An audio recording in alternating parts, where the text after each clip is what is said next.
नमस्कार, आप देख रहे हैं न्यूज़ फाउंडेशन। मैं हूं आपके साथ कमलेश। आपको बता दें कि जिस तरह से केंद्र सरकार के द्वारा ये कहा गया कि बिहार में जो है अब नक्सली प्रभावित ज़िले जो भी हैं वो ख़त्म हो चुके हैं। इसको लेकर के बिहार पुलिस मुख्यालय के एडीजी जितेंद्र सिंह गंगवार ने कहा है कि बिहार में अभी भी जो है 10 ज़िले जो है नक्सली प्रभावित ज़िले हैं। पहले 16 थे लेकिन अब 10 ही ज़िले बचे हैं। इसके बारे में उन्होंने क्या कुछ जानकारी दी है, पहले आप वो सुने।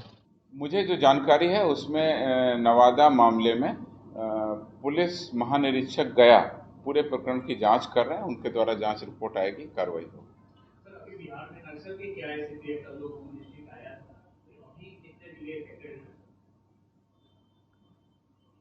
जो मेरी जानकारी है, देखिए आपको पता ही होगा कि बिहार में एसटीएफ बल विशेष रूप से नक्सली घटनाओं पर रोकथाम के लिए वर्ष 2000 में गठित हुआ था।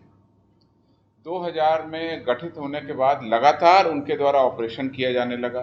पैरामिलिट्री फोर्सेस भी हमको उपलब्ध कराई गई और इस स्थिति पर काफ़ी हद तक हम लोगों ने अंकुश लगाया। पिछले कुछ वर्षों की अगर हम बात करें तो नक्सल एरिया हमारा काफ़ी कम हो गया है। नक्सली घटनाओं में जो पुलिसकर्मी मारे जाते थे उन घटनाओं में भी बहुत तेज़ी से कमी आई है। जो आम नागरिक मारे जाते थे उन घटनाओं में भी बहुत कमी आई है। दूसरी तरफ नक्सली क्षेत्रों में जो हम लोग नक्सलियों को गिरफ्तार करते थे, एनकाउंटर करते थे, उसकी संख्या में बहुत बढ़ोतरी हुई।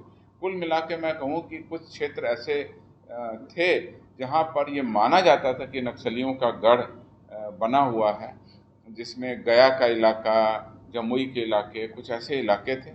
उन इलाकों में अब पुलिस की प्रेजेंस बनी हुई है। पुलिस उन इलाकों पर अपनी दबिश रखे हुए है और एक डोमिनेटिंग पोजीशन में पुलिस बल वहाँ है। लगातार ऐसे जो तत्व हैं उन पर निगरानी रखी जा रही है। नक्सलियों में अलग अलग ग्रुप, अलग अलग संगठन भी हो चुके हैं। उन सभी संगठनों की सभी प्रकार की गतिविधियों पर लगाम रखे जाने के लिए बिहार पुलिस सक्रिय है और विशेष कार्यबल इसमें विशेष रूप से कार्रवाई कर रहा है। मैं केवल आपको बता देना चाहता हूं कि अभी मेरे हिसाब से 10 जिलों में 10 जिलों को नक्सल प्रभावित माना गया है। इसके पहले जो समीक्षा हुई थी करीब 3-4 साल पहले, उसमें 16 जिले बिहार के नक्सली माने गए थे। अभी 10 जिले नक्सली माने गए हैं और समय समय पर इसका रिव्यू होता है गृह मंत्रालय भारत सरकार के द्वारा। तो हम लोगों को उम्मीद है कि धीरे धीरे इस पूरी स्थिति पर हम लोगों की पकड़ और मजबूत होती चली जाएगी और उन इलाकों में जो विकास का काम हो रहा है, उन इलाकों में जो बाकी विभागों का काम हो रहा है और पुलिस के जो प्रयास हैं, यानी कि आपको बता दें कि हम लोगों ने 2 रणनीति पर काम किया है। एक था डेवलपमेंटल रणनीति कि उस इलाकों का विकास हो, जिससे कि उन इलाकों में पिछड़ापन दूर हो, गरीबी दूर हो, अशिक्षा दूर हो, लोगों को समय पर वहाँ पर दवाई मिले, जिससे लोग बाग नक्सली विचारधारा से न जुड़ सकें। और दूसरी तरफ पुलिस एक्शन। तो दोनों फ्रंट पर कार्रवाई हुआ है और आज की स्थिति मैं कहूँगा बहुत बेहतर हो चुकी है और कई इलाकों में हम लोगों की प्रेजेंस बहुत बढ़ चुकी है और अब इलाके नक्सलियों के जो गढ़ माने जाने वाले इलाके थे वहाँ पर अब पुलिस की उपस्थिति मौजूद है और लगातार हम लोग स्थिति पर नजर रखें। सीआरपीएफ के डीजी का कहना है कि बिहार के जगरबंदा और ऐसे जगह हैं जहाँ तो नक्सल पूरी तरह खत्म हो चुका है और केंद्रीय गृह मंत्रालय का भी कहना है। तो क्या आप मानते हैं कि बिहार में पूर्ण रूप से नक्सल जो है वो खत्म हो जाए, क्योंकि अभी भी कई कई ऐसे बड़े जो नक्सली हैं वो फरार चल रहे हैं? आपकी बात सही है। नक्सली घटनाओं में काफ़ी कमी आई है, जैसा हम देख रहे हैं। गिरफ्तार नक्सलियों में बहुत ज़्यादा बढ़ोतरी हुई है। मैं आपको बता दूं, अभी इस साल जो एसटीएफ है उसके द्वारा 44 नक्सली गिरफ्तार किए गए हैं और उसके अलावा पुलिस हथियारों में 6 पुलिस के हथियार बरामद किए गए हैं, 10 रेगुलर हथियार बरामद किए गए हैं और देशी हथियारों की भी करीब 70 की बरामदगी हो चुकी है। 4744 से ज़्यादा हमारे जिंदा कारतूस बरामद हुए हैं। ये सब एसटीएफ की कार्रवाई है। तो दूसरी ओर नक्सल कांड अभी भी लंबित हैं, उसमें अनुसंधान किया जा रहा है और मैं आपको बता दूं कि बिहार अग्रणी राज्य बना जब हम लोगों ने नक्सलियों की संपत्ति जब्त कराने की कार्रवाई की।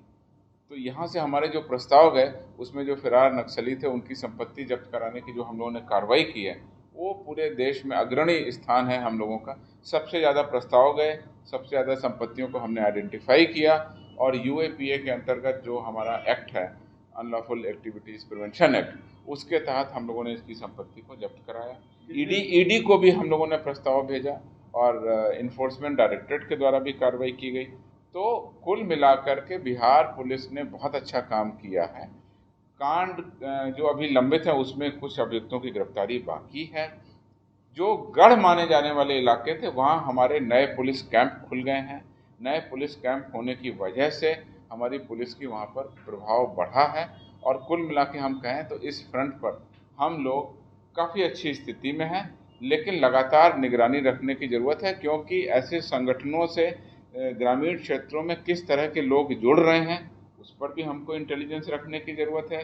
नए लोग इस पर नहीं जुड़ें उस पर भी नज़र रखने की ज़रूरत है।